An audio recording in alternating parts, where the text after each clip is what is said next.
I want to share with you this morning the history tree of the once saved, always saved teaching. This teaching is one of the first doctrines I met as a young Christian, and from that time until not too long ago, I probably would have given my right arm to hear a message like this one I'm giving today. You know that for years I have searched the history of this teaching. Recently, as I was studying Calvinism, I came across a documentary on the once saved, always saved teaching. And after watching that, I had the evidence I needed to confirm the conclusion I had already arrived at, but did not have enough evidence to be confident to preach it. Then I learned about David Bercot, a Mennonite historian, and he greatly helped by filling in a few areas that I was missing. So let me take a moment to point out something from the book of Revelation. We had a passage read for us before. I take the view that Revelation chapter 2 through 3 give us a prophetic view of the church age in 7 stages. The 7 churches show us prophetically the stages the church will go through until the Lord returns. I view the book of Revelation as one of the most chronological books in the Bible. Chapter 1 is an introduction. Chapters 2 through 3 give us the church age in 7 stages, so it is prophetic as well. Chapters 4 through 5 introduce us to a scene in heaven where John is caught up to heaven. And then in chapters 6 through 19, he sees what will happen during the 7-year tribulation time. And then chapter 20 gives us the millennium, which follows the tribulation. And chapters 21 through 22 give us the eternal state. Now that is just very chronological. In chapters 2 through 3, we are shown what will happen during the church age, and the last time period is pictured as the church of Laodicea. And I and many other premillennials believe that we are now in the age of the lukewarm church. This is the church that the Lord will vomit out. Revelation 3:14 through 22, which speaks of this church, was read for us earlier. It is my view that subtle teachings have entered the church, and these eat away at the church until the church becomes lukewarm. Among those teachings are what I have called in a series of messages the subtle undoing of the fear of God. We are in a time when the fear of God is very low in the church. The teachings I think that have had a large hand in undoing the fear of God in the church are the teachings of unconditional love, unconditional forgiveness, unconditional election, unconditional grace, and unconditional eternal security, or once saved, always saved. No doubt there are other subtle teachings, and today with modern media, they are everywhere. Unconditional eternal security, or what today is called once saved, always saved, I firmly believe is a significant cause of today's lukewarm Christianity. So popular is this teaching today that, well, you know, it hasn't been around that long. It's so popular today that for numerous Christians, if you don't believe in once saved, always saved, they question if you are actually really born again. And so, over a good number of years, I have sought to trace where did this teaching originate? When and through whom did this teaching come into existence? So what I want to do is to go back to the very earliest teachings that eventually morphed into the modern teaching of once saved, always saved, and we will have to go back some 2,200 to 2,400 years. Let me say at the outset, I am not a church historian. I will be happy to learn from anyone who can show where this history, as I present it, does not match historical facts. Let me add that as I studied this whole thing, one of the important teachings affected by this doctrine is assurance of salvation. Assurance of salvation is a Calvinistic dilemma. In later years now, with the once saved, always saved teaching, the pendulum has swung to the other extreme, with some now teaching that no matter how much sin you live in, once you are a Christian, you will always be a Christian. It doesn't matter if you murder every day, you are going to heaven. Now that is the opposite of the Calvinistic dilemma, where Calvinists struggle with assurance of salvation because you do not know if you will endure to the end. And to be elected in eternity past, you have to endure to the end to truly be one of the elect, and no Bible assurance is given that you will endure to the end. So it's a problem for them. Now, to understand the history of this teaching, we'll begin at the very beginning. To go back to the very roots of this teaching, we have to go back somewhere between 400 and 200 years before the time of Christ. So you might ask, do you mean the teaching of once saved, always saved goes back to before the time of Christ? Yes, that's what I mean. We'll take the first slide there, James. I'm going to demonstrate this in a tree. By the way, there's another sheet here for anybody that would like one. The stump of the tree of Calvinism and once saved, always saved is a teaching that is known to us as Gnosticism. Gnosticism did not come out of Christianity or even out of Judaism. As a matter of fact, the Gnostics believed that the Hebrew Bible was a lie and was a written revelation from an inferior creator, small g, God, or the demiurge, who created the physical world with all its flaws. The origin of Gnosticism is a religious teaching that has nothing to do with the one true God. It was born as a religious and philosophical teaching which we know today as Gnosticism. It was not known by that name until many years after it began. Now the word Gnosticism comes from the Greek word gnosis, meaning, anybody remember gnosis? No. To know, knowledge, knowledge. The key teaching was salvation through knowledge. One article said that the Gnostics believed that salvation was achieved by discovering and fostering secret inner knowledge, or gnosis. They believed that this knowledge would allow them to awaken a divine spark within themselves, and through awakening that divine spark, they could escape the physical world after death. They needed to escape the physical world because everything material is evil. And they need to escape to the spiritual world because the spiritual world is good. And there, I believe, is the first root of Calvinism's total depravity. Understanding Gnosticism is a huge undertaking, far beyond my scope of interest, other than as it affects our subject here. There were many different branches of Gnosticism with many different views, but knowledge, dualism, and predestination seem to have been common among them all. When Jesus came on the scene long after Gnosticism was established, his teaching caught their interest. Now, I have not studied the Gospels to see if some of Jesus' teaching might have been directed to reveal the errors of Gnosticism, but as I thought of that, I immediately thought how Jesus tried to prove after the resurrection that he had a real body, and this is something that the Gnostics would have had trouble with.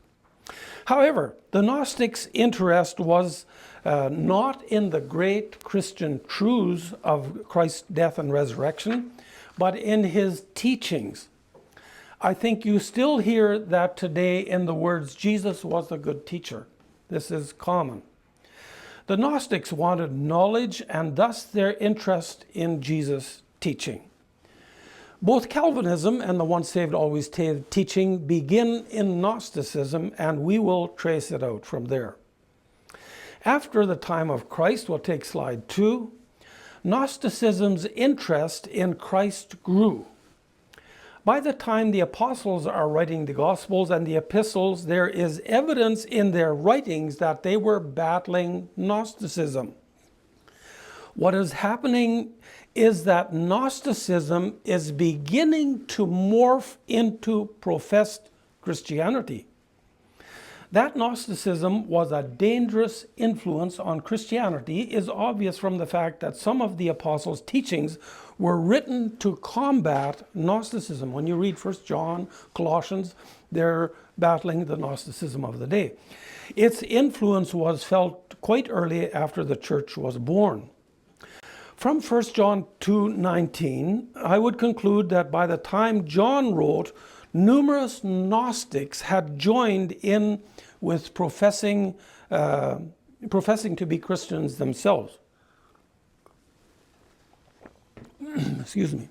As a matter of fact, the Gnostics did not only profess to be Christians, they professed to be the best Christians. But when the Christians insisted, you can study 1 John on this, I don't have time for all that this morning. When the Christians insisted that Jesus came in real flesh and blood, the Gnostics of 1 John 2 left true Christianity. The apostles called the Gnostics antichrists. When 1 John talks about antichrist, talking about the Gnostics. 250 years after Christ, the tree of Gnosticism begins to show signs of growing a new trunk. In AD 216, a man by name of Manus or Mani was born. He was called the prophet of light, and he became what I would call a Christian Gnostic. It wasn't really Christian, it's like Christian porn or so on. There's not really such a thing, but that's what he professed. So Mani was considered to be the prophet of light. It seems to me that in Mani, Gnosticism morphed into professing Christianity. He was the originator of what is called Manichaeanism. However, all of the early church leaders rejected these Christian Gnostics as heretics. Really, I have said they were one of the first Christian cults. An internet article said that Gnostics emphasized as the key to salvation the teachings of Jesus, rather than his death and his resurrection. They believed in reincarnation and that souls must drink from the river of forgetfulness before entering another body, and they believed that self-knowledge and inner enlightenment were important. Several professed gospels were written by the Manichaeans. You see, after the time of Christ, other gospels were written, about 50 of them as a matter of fact, and some of those were written by Manichaeanism. One article mentions the Gospel of Philip, which speaks about the relationship between Jesus and Mary Magdalene, of which we hear today. Some modern heresy comes from such writings. In part, this gospel says the Lord loved Mary and the disciples, and he often kissed her on the mouth. That's the Gospel of Philip, written shortly after the time of Christ. And it says that, by the way, written by these Gnostics. And it says that Peter said, "Sister, we know that the Lord has loved you differently from other women." Now, if you study stuff today, you'll see that it's abroad. Now, this article also says of the Gospel of Judas that it is a conversation that took place between Jesus and Judas. The Gospel of Thomas, it says, is a collection of sayings that Jesus is to have spoken that emphasizes the importance of self-knowledge, and that's Gnosticism. An internet article that dealt with some of Gnosticism said this: the Gnostics had a predestination philosophy, and you get the hints of Calvinism in these teachings. Predestination philosophy, or a fatalistic mentality of qui sera, sera. Whatever will be, will be. But the early church believed that man's free choice had a major contribution or ultimate determination to his course and destiny.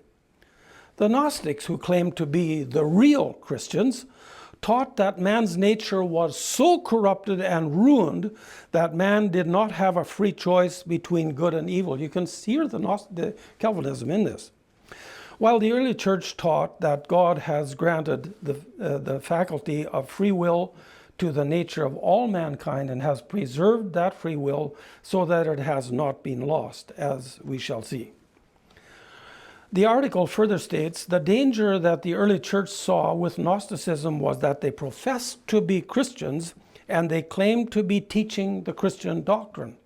In fact, the Gnostics declared that they were the real or true Christians who had special knowledge that others did not have. The church considered Manichaeanism to be impostors and Manichaeanism to be a counterfeit. Now, this is where it morphs into Christianity. The leaders of Christianity were worried that Gnostic doctrine might corrupt the churches. In Manichaean Gnosticism, you see the roots of Calvinism in the teaching of predestination and total depravity. I believe that Manichaean Gnosticism was the first, or among the first Christian cult after the time of Christ. Now, the Apostle John and Paul both teach against this cult. John MacArthur speaks of Calvinism being historic Christianity, and he is referring to Augustine, but it most certainly is not. The first 400 years of Christianity rejected all of Manichaean teaching. Historic Christianity before Augustine agrees with nothing in the 5 points of Calvinism, and those points fit well into Gnosticism. So in Gnosticism, we have the first step towards Calvinism and the modern once saved, always saved teaching. It developed from Gnosticism teaching that everything material is evil and the teaching of predestination. Then Gnosticism morphed into professing Christianity, which became a Christian cult. At this time, true Christians rejected all the Gnostic ideas, and the apostles taught against it. It is ironic that 1 John 2:19, which is used to give evidence for the once saved, always saved teaching and the teaching of perseverance of the saints in Calvinism, is actually a verse written against the very people through whom this teaching came into the church. It's amazing. It's a total twist around. So I cover that in some messages called, Is Calvinism a Cult? I don't have time to expand here. They are available on sermonaudio.com/MECL on YouTube or on YouTube. So from 45 to 354, Manichaean Gnosticism's tree grew a second trunk, which now professes to be Christianity. In 354 AD, Aurelius Augustinus Hipponensis was born, and he lived until 430. We know him as Augustine. Before he professed to become a Christian, he became a Manichaean Gnostic, and he continued in this teaching for about 10 years. Later, he was a Neoplatonist for some time. After this, he professed to become a Christian, and Augustine's past in both of these false religions brought non-Christian baggage into his Christianity. I say he professed to become a Christian because I find it doubtful that he was ever truly saved. He does have an interesting testimony, but I struggle how a true Christian could teach what he taught. He is also known as the Bishop of Hippo. Well, he became a very influential person in the Catholic Church. He brought a lot of heresy into what was then the beginning of the Catholic Church, and he taught heresy that would later affect many Protestants through Calvinism. From the little I know of him, it seems that in character, he was an abrasive person. John Wesley says this of Augustine. Augustine himself, and I think he's speaking facetiously, a wonderful saint, as full of pride, passion, bitterness, censoriousness, and as foul-mouthed to all that contradicted him. When Augustine's passions were heated, his words are not worth a rush. This is the character of Augustine. Now it is undeniable that Augustine was heavily influenced by his Gnostic past. And it seems to me that he was heavily influenced by his dislike for Pelagius, another pastor of the time. Augustine originally believed in the free will of man, as did the entire Christian church from Christ until he came on the scene.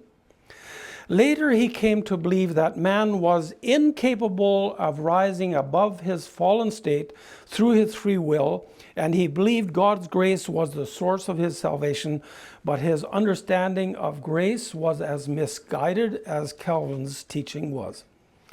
As I see it, this is where Gnosticism, teaching on predestination, began to affect Augustine's view. Pelagius, whom he disliked, on the other hand, taught that the church had always taught until then that man had a free will, and this caused friction between him and Augustine. I'm not familiar with most of Pelagius' teachings, but I would not agree with some of what I've read of him. I don't agree with all of his teachings. There seems to have been the same kind of difference between Pelagius and Augustine in character as there was later between Calvin and Arminius. Both Augustine and Calvin were, in my understanding, abrasive people. You did not want to cross them. With John Calvin, you could lose your life. He had a man killed because he didn't agree with him. I quoted John Wesley earlier from an internet article. I'll give the whole quote by Wesley now. He said, Augustine himself, a wonderful saint, as full of pride and passion, bitterness, censoriousness, and as foul-mouthed to all that contradicted him. When Augustine's passions were heated, his word is not worth a rush. And here is the secret. St. Augustine was angry at Pelagius, hence he slandered and abused him as his manner was, without either fear or shame. And St. Augustine was then in the Christian world what Aristotle was afterwards. There needed no other proof of any assertion than ipse dixit, St. Augustine said it. If Augustine said it, the church said that's the way it is. Augustine, influenced by Gnosticism and Platonism, and his new views that man did not have a free will, ended up teaching that everything has been predestined, and so before the foundation of the world, God chose who would be saved and who would be lost. The teaching of total depravity clearly comes from Manichaean Gnosticism. The article quoted above says, Mani took the Gnostic position that man's nature was totally depraved and corrupted and that man did not have a free will. So through the influence of Gnosticism on Augustine, we get the Calvinistic teachings of total depravity and predestination. And it is logical to conclude that if a person is predestined and he becomes a Christian, then of course he can never be lost. He's been predestined.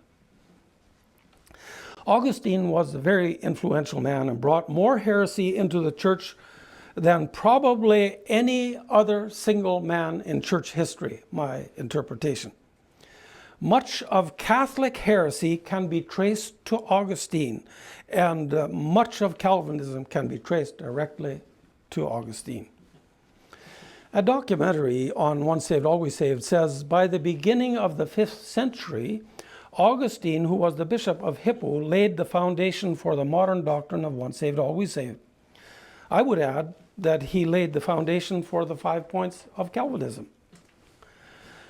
One of the miseries Augustine brought to his followers by his teaching was that it led to a lack of assurance of salvation.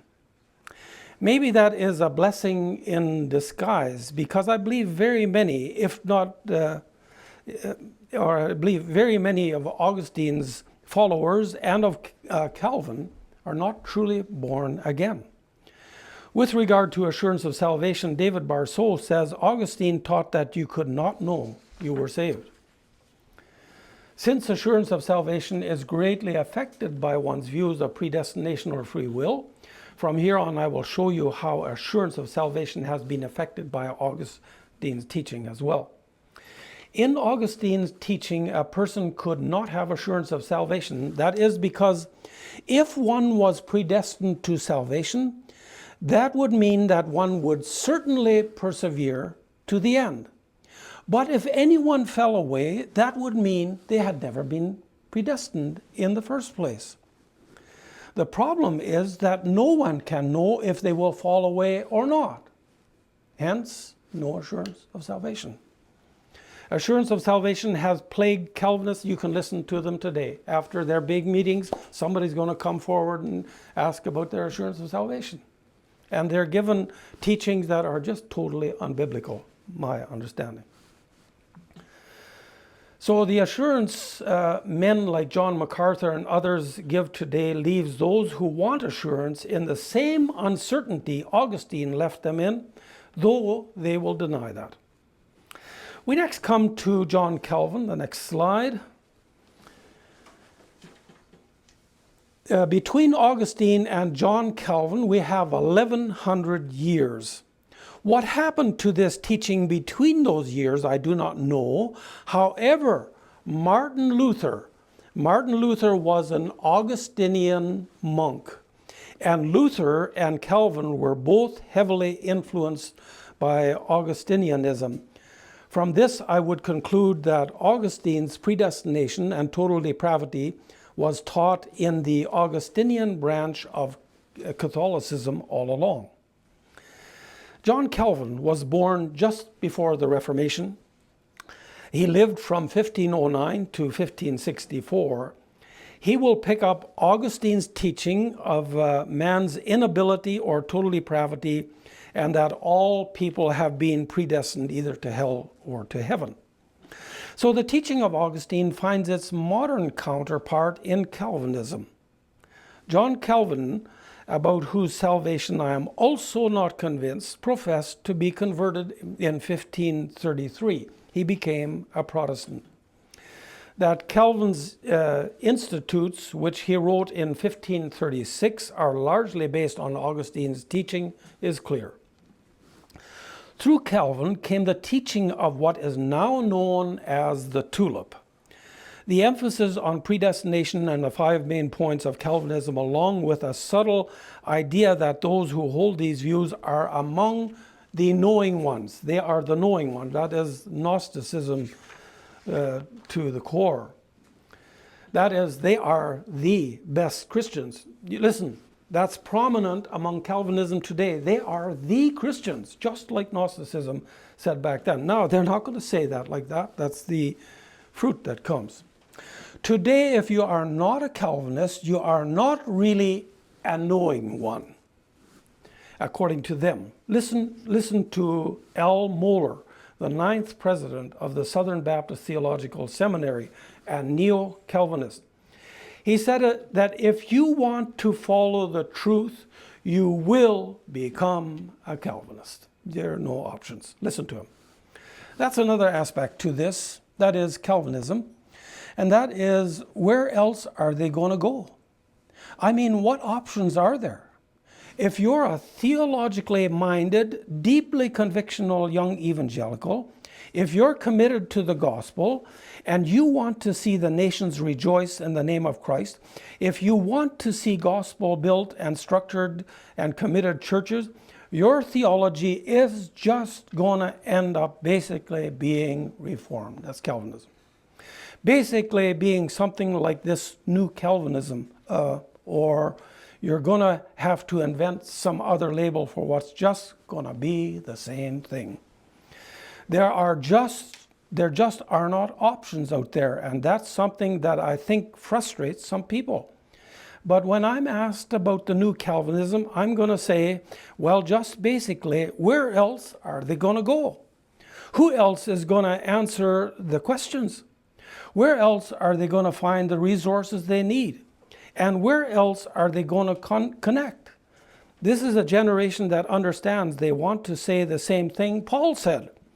They want to stand with the apostles. They want to stand with the old dead people. And they know they're going to have to, if they're going to preach and teach the truth. So they'll have to go back to Calvinism. That's the only place you can go. That's the know-it-all teaching of Calvinism. John MacArthur did not reveal to his church for years that he was a Calvinist because they were not ready for such knowledge.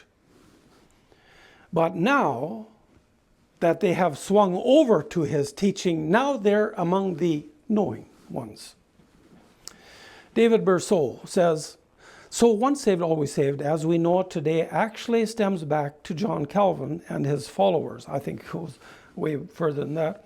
The main difference between Calvin and Augustine is that although Augustine emphasized that we cannot know for certain until the day of our death that we are of the elect, Calvin emphasized that there are clear indications in this life that we are of the elect.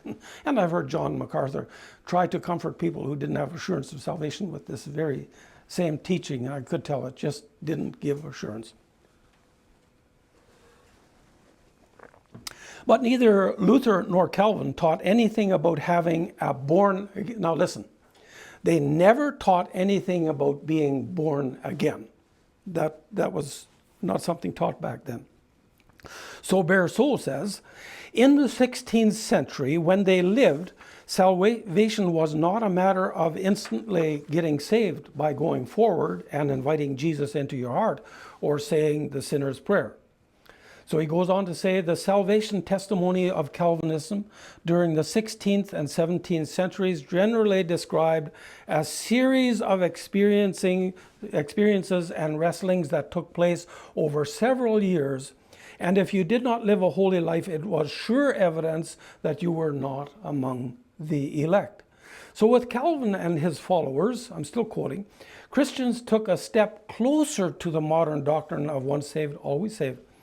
But the idea that someone could live an unholy life and yet be certain of their salvation because they once said the sinner's prayer, that was utterly foreign to them. Now let me just say one thing for Calvinism and their teaching of perseverance of the saints. They would certainly not agree with today's Charles Stanley teaching that once you're saved, you're always saved, so you can live in whatever kind of sins you want. They took a hard stand on sin, at least many of them.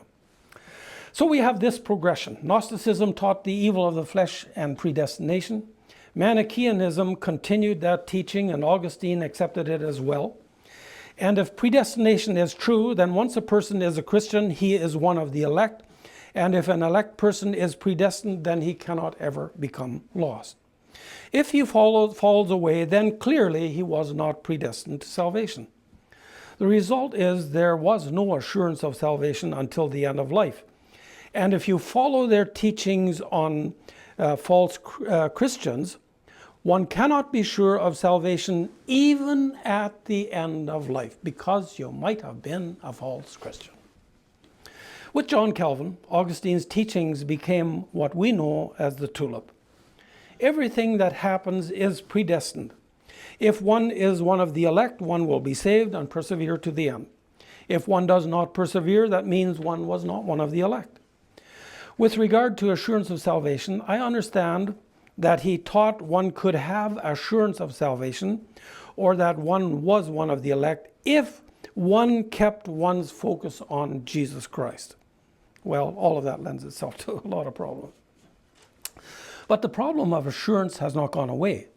What if one has not kept one's focus on Jesus Christ all the time? Oh, well, then you were lost.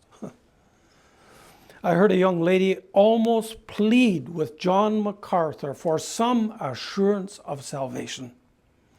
She said in deep emotion, "What if I have blasphemous thoughts in my mind? Should I still take communion?" And I could tell the torment. He could have taught her in a few minutes what the problem was. The assurance he gave her was Augustinian and Calvinistic, and she could still not have assurance. The problem still is one does not know if one will always keep one's focus on Christ.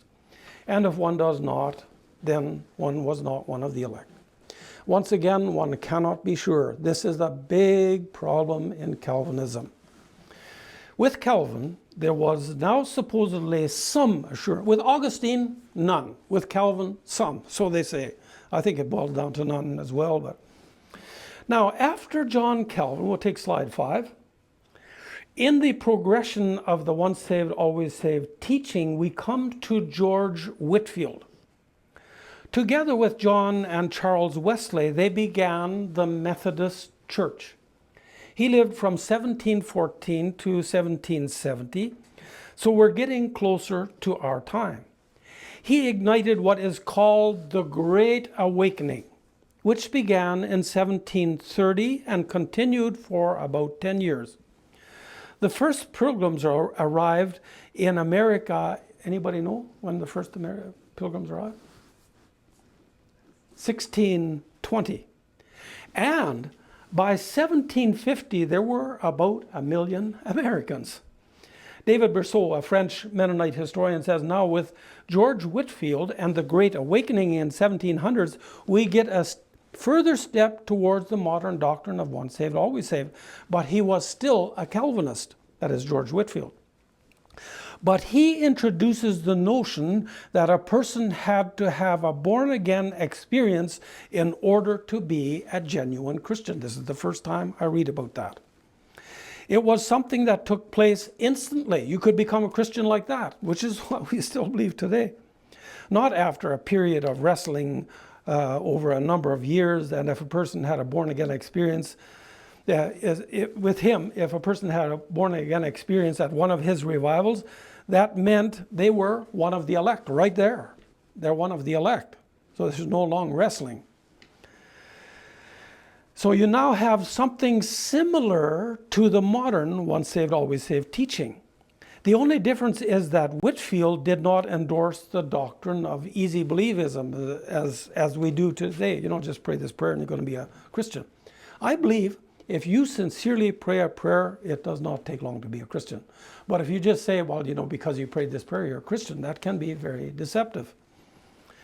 So if you fail to live a holy life after being born again, he and his followers would dismiss your experience as unreal. You're not a Christian. You wouldn't be living like that if you were.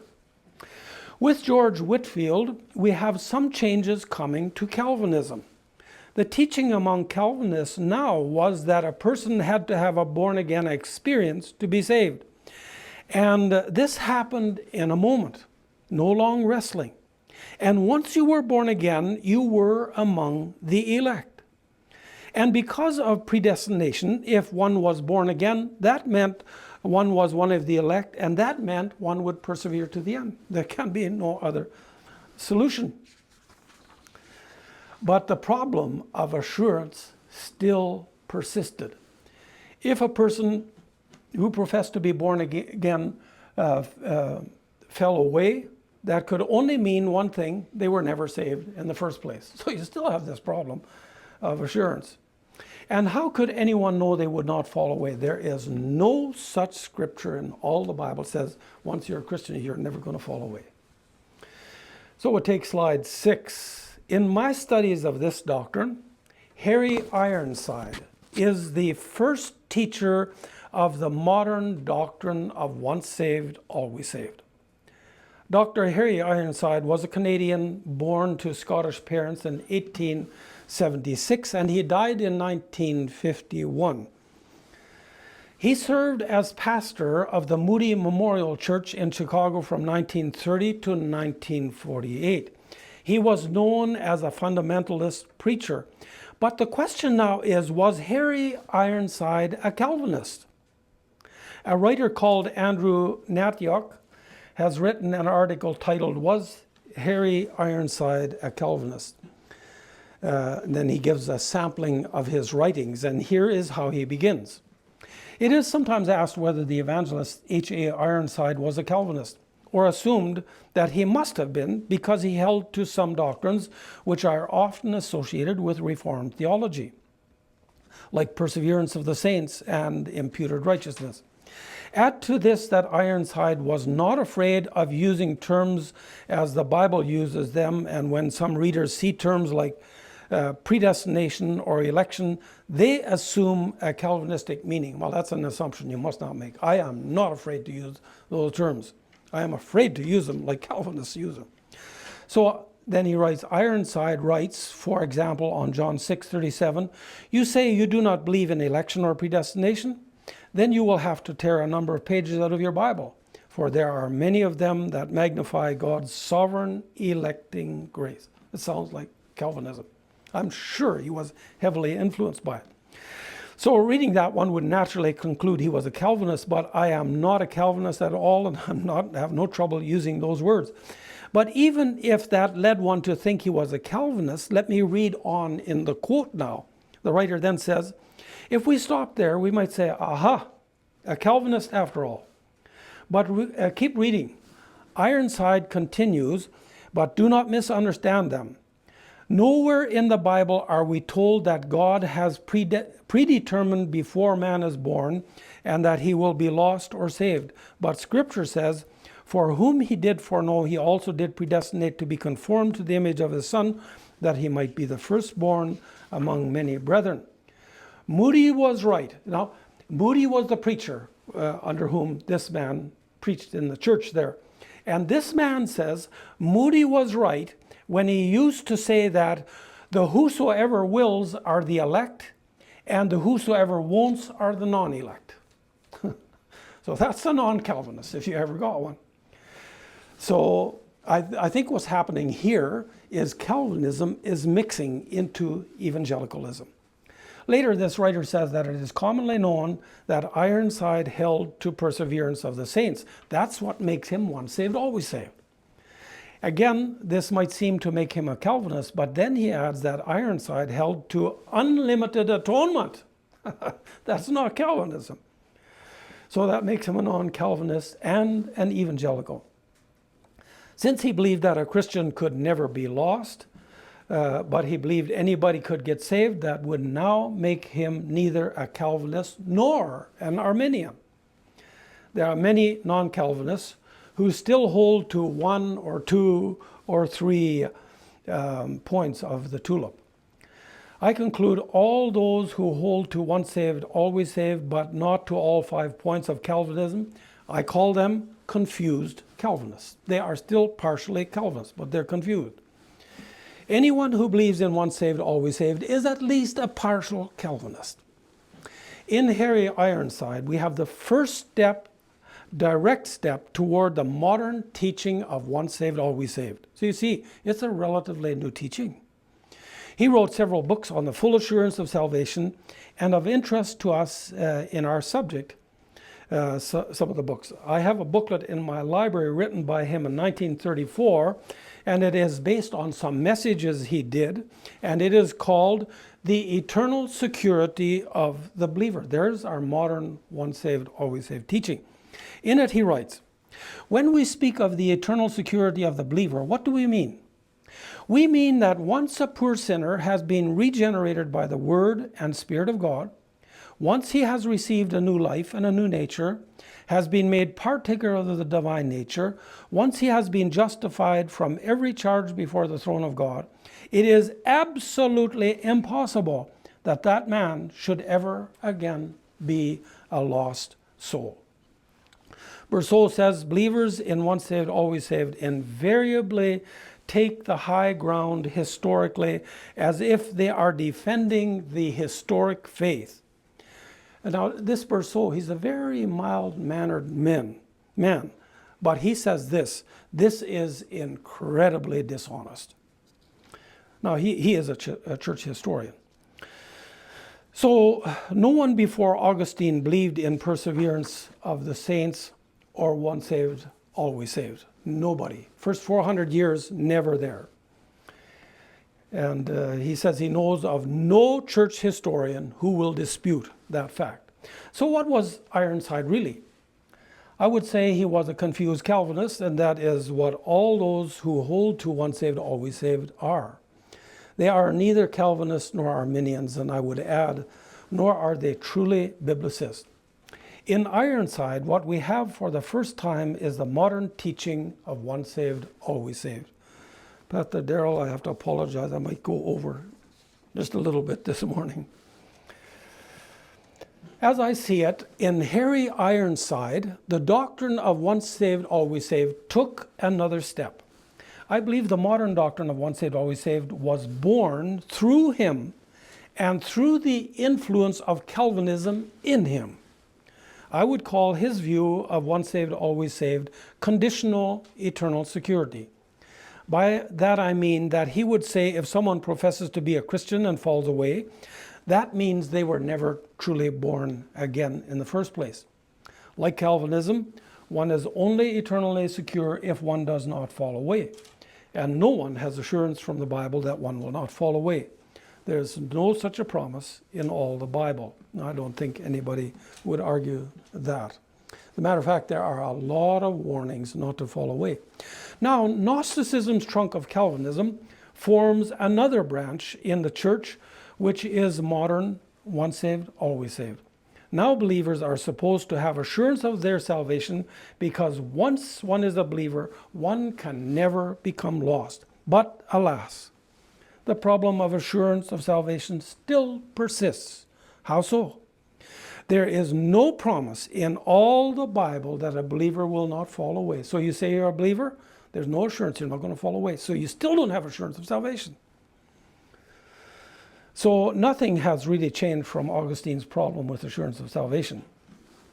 In Dr. Harry Ironside, we have full-blown once saved, always saved, which is neither Calvinist nor Arminian.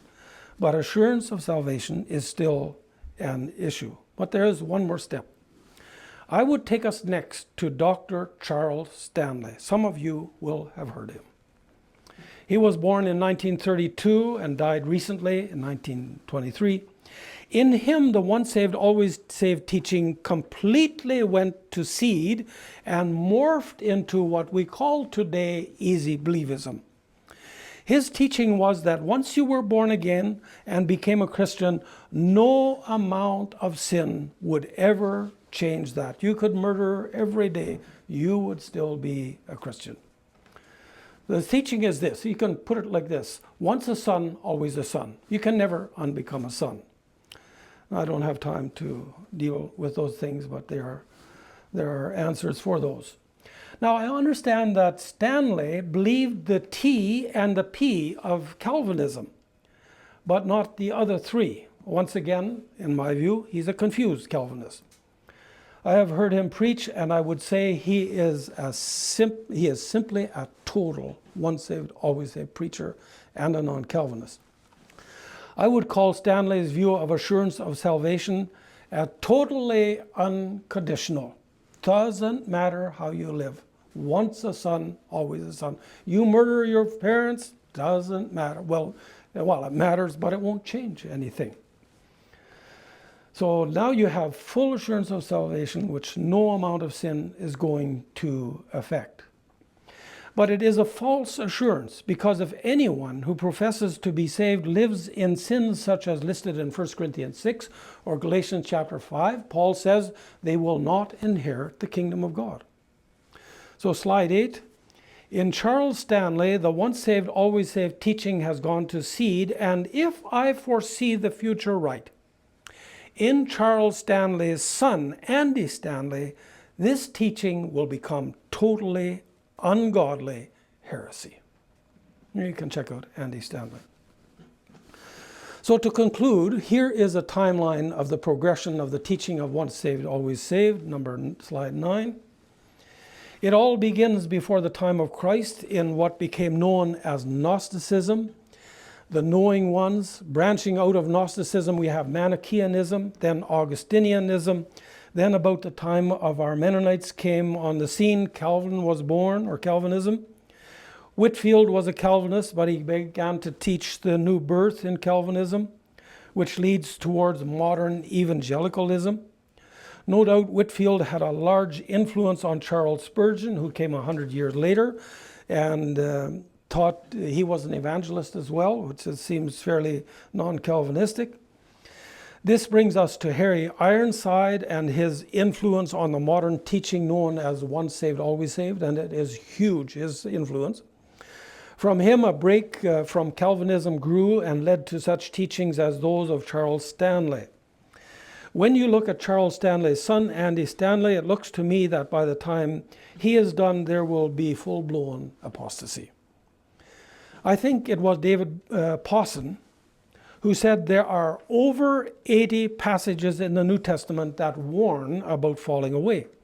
Let me read one of those to conclude this message. I'm going to read Hebrews chapter 10, verses 26 through 29.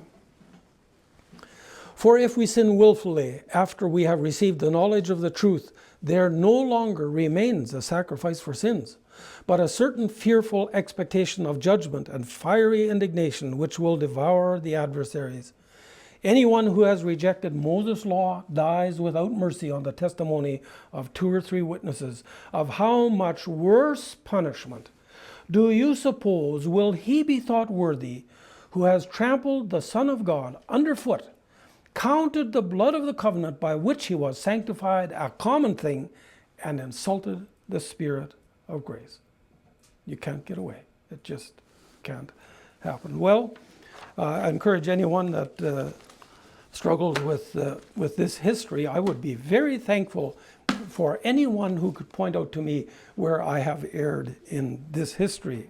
It's of greatest interest to me. May the Lord bless you.